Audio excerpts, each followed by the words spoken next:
शाम के 6 बजने को है। हल्ला बोल में आप सभी का स्वागत है। मैं हूं आपके साथ चित्रा त्रिपाठी।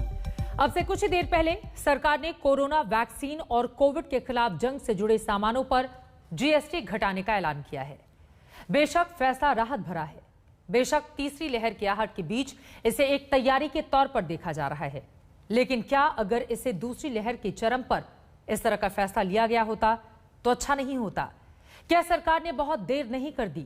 अगले 1 घंटे में बहस इसी मुद्दे पर करेंगे, लेकिन उसके पहले देखिए जीएसटी काउंसिल की बैठक में कहां-कहां राहत का किया गया है ऐलान।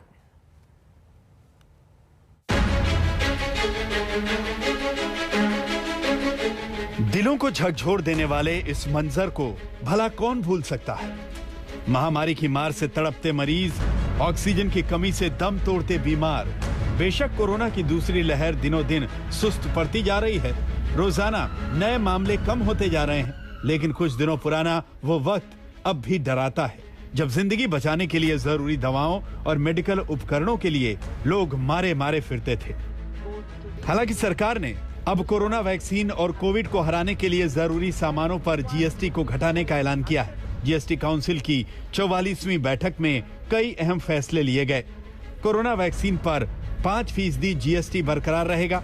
रेमडेसिविर दवा पर जीएसटी 12% से घटाकर अब 5% कर दिया गया है। Oxygen concentrators, ventilator, Covid testing kit और ऑक्सीमीटर पर भी जीएसटी 12% कम करके 5% कर दिया गया है। हैंड सैनिटाइजर और थर्मामीटर पर जीएसटी की दर 18% से कम करके 5% कर दी गई है। एम्बुलेंस पर जीएसटी रेट 28% से कम करके अब सिर्फ 12% हो गया है। तीसरी लहर के आने की आशंका से पहले सरकार का ये काफी अहम फैसला माना जा रहा है। There are 4 categories: medicines, oxygen generation equipments, testing kits and other machines. Fourth, other COVID-related relief material. So the taxes on these were considered, and GOM suggested altering the rates. In none of them has the GOM recommended for an increase in the rates, existing rates, or further bring them down. GST council की बैठक में एक बड़ा फैसला ये भी रहा कि ब्लैक फंगस महामारी की जरूरी दवा पर अब कोई टैक्स नहीं लगेगा। टोसिलीजुमैब और एम्फोटेरिसिन बी इंजेक्शन पर अब जीएसटी 5% से घटाकर 0 कर दिया गया है। The electric furnaces which are used in the crematoriums, the GOM had recommended 12%. We, after the discussion in the council, have brought it down further to 5%. Then temperature checking equipments, the GOM recommended 18%. After discussion in the council today, we are bringing it down to 5%. And the third item, which is the ambulances, we thought even ambulances should be brought down.